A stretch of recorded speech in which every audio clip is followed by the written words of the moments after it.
Nabalita mo ba yung sinabi ni Senator Zubiri with regards to conducting an investigation in aid of legislation para sa issue ng gentleman's agreement ni Duterte with China? Ito po sinabi niya, I don't want this to be a political circus or witch hunt. Kasi kung kaaway mo ang China, sasabihin sa grupo mo, pro-Marcos kayo. Kapag kampihan mo ang China, pro-Duterte ito.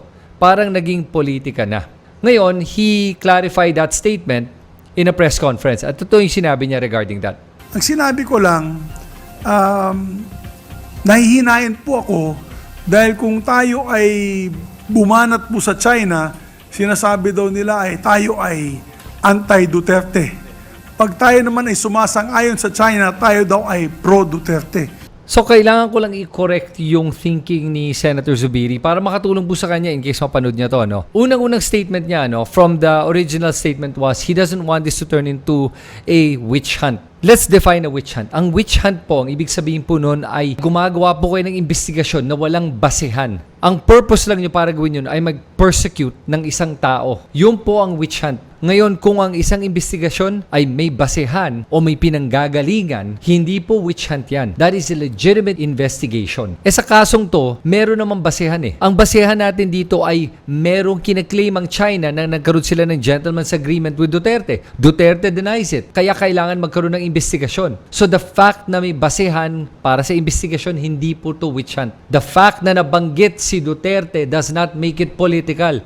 Kasi kahit na anong pangalan ilagay mo dyan, kahit sino man yung government official na yan na gumawa ng agreement with China na hindi pabor sa Pilipinas, ay kailangan maimbestigahan. Pangalawa, yung sinasabi niya na pag bumanat daw tayo sa China, sinasabi nila na anti-Duterte tayo. Okay, unang-una, sinong nila? Sino yung pinagsasabi niya? Nag-aalala siya sa opinion ng mga taong to. Sino sila? Sino tong mga to? Anong pinagsasabi niya? Pag pro-China ka naman daw, ay pro-Duterte ka. Sandali lang po. Kayo po ang namomolitika ng issue na to. Gawin po nating mas klaro tong issue na to. Pag anti-China ka, ay makabayan ka, ay pinaglalaban mo ang soberenya ng ating bansa. Yan po ang ibig sabihin yan.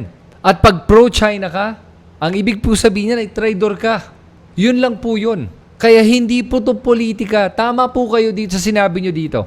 We shouldn't put politics in this particular issue dahil soberenyo po ang pinag-uusapan natin. We are talking about sovereignty. Dapat magkaisa tayo mga Pilipino pagdating sa soberenya ng West Philippine Sea. Yan po, tama po kayo dyan at I agree with you na ang pinaglalaban natin ang soberenya ng Pilipinas, kaya po kailangan po gawin itong investigasyon. Ngayon, kinlarify ni Zubiri na hindi niya dinedelay yung investigation and I commend you for that, for clarifying that. Ang ginawa niya ay minove niya yung resolution from the Committee of Rules to the Committee of Foreign Relations, which is the proper committee to be able to tackle this issue. Pati ako sinabi ko yun eh.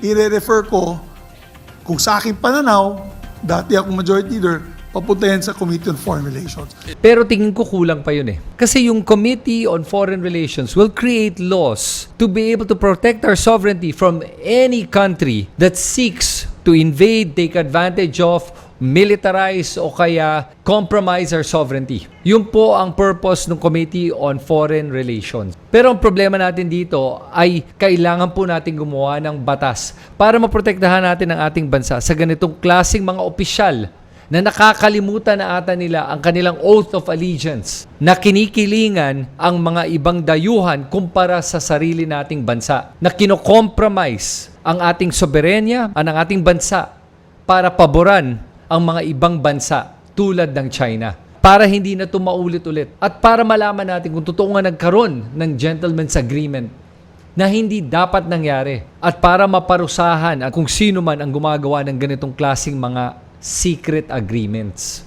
At tignan naman natin yung issue ng West Philippine Sea at anong ginagawa ng China sa Pilipinas. At alam ko na karamihan sa atin iniisip natin na complex issue to eh. Pero alam mo, ang pinakamabilis na paraan para malaman kung tama ba ang China o mali ba ang Pilipinas o kaya tama ang Pilipinas o mali ang China ay gamitin natin yung konsepto ng first principles. Ito po ay isang pamamaraan ng pag-iisip na titignan mo po yung pinakaugat ng isang problema at doon natin titignan kung ano ba ang katotohanan sa pinaka-basic level ng argumento natin dito. Ito lang po yun. Okay, tignan natin yung isa sa mga lugar na na pinapatrol ng Chinese Coast Guard. Ito po yung Ayungin Shoal. Dito yung pinupuntahan ng ating mga mangingisda, dito yung pinupuntahan ng ating Coast Guard. At tignan natin yung kung saan tong Ayungin Shoal na to. Okay, yan. Zoom out natin to ngayon. Makikita mo dito, that ayan, malapit siya sa may Palawan. At pag bineasure natin yung distansya nitong Ayungin Shoal from the Philippines, makikita mo dito that it's within 200 kilometers from the tip of Palawan. Tignan naman natin kung asan siya kumpara sa China. Zoom out tayo dito. Yan. I-measure natin Yan. Ang pinaka-southern tip ng China. Makikita mo dito that it's over 1,300 kilometers from the southern part of China. Ang layo niyan. Ang tanong ko sa inyo, anong ginagawa ng Chinese Coast Guard dito sa lugar natin ng dagat? Yan ba ay parte ng China? May karapatan ba silang mag-police ng area na yan? Na kailangan pa tayo humingi ng permission sa kanila? Na pag pumupunta tayo sa sarili nating exclusive economic zone, tayo pa ang may kasalanan? Gamitin lang natin ang ating mga mata. Tama ba yan na ang Coast Guard ng China ay nandito sa parte ng dagat na to? Unless naniniwala ka that China owns the entire sea. Hindi po tama that the Chinese Coast Guard is in our exclusive economic zone in the waters near the Philippines that we have rights to.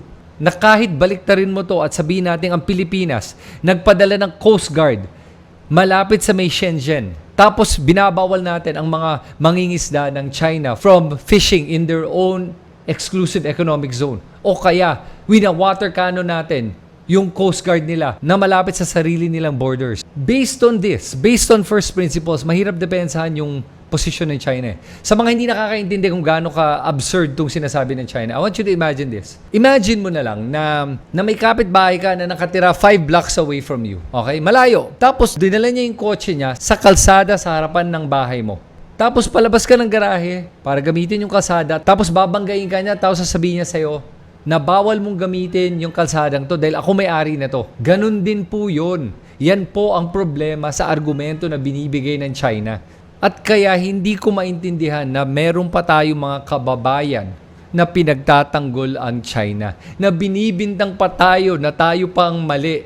Kaya pinagtatawanan tayo ng China na hindi tayo marunong magkaisa at alam nila na kaya nilang imanipula ang mga utak ng mga ibang mga Pilipino laban sa sarili nilang bansa. Kaya sana po nakatulong tong video na to para matulungan po kayo mag-isip ng tama para mas maintindihan nyo tong issue na to. At hindi na nyo kailangan i-komplika yung issue. Simple lang yan. Saan ba itong pinag-aawayan? Nasaan ba yung Coast Guard ng China? Nasaan yung ating mga mangingisda at ating sariling Coast Guard? Yung pa lang, tama pa ba sila ngayon? At kung sino man ang mga opisyal ng ating gobyerno na pinapaboran ng China, imbis na ang sarili nilang bansa ay traidor at kailangan gumawa ang Senado ng batas para maprotektahan lalo ang ating bansa at ang ating soberenya. At yan ang katotohanan.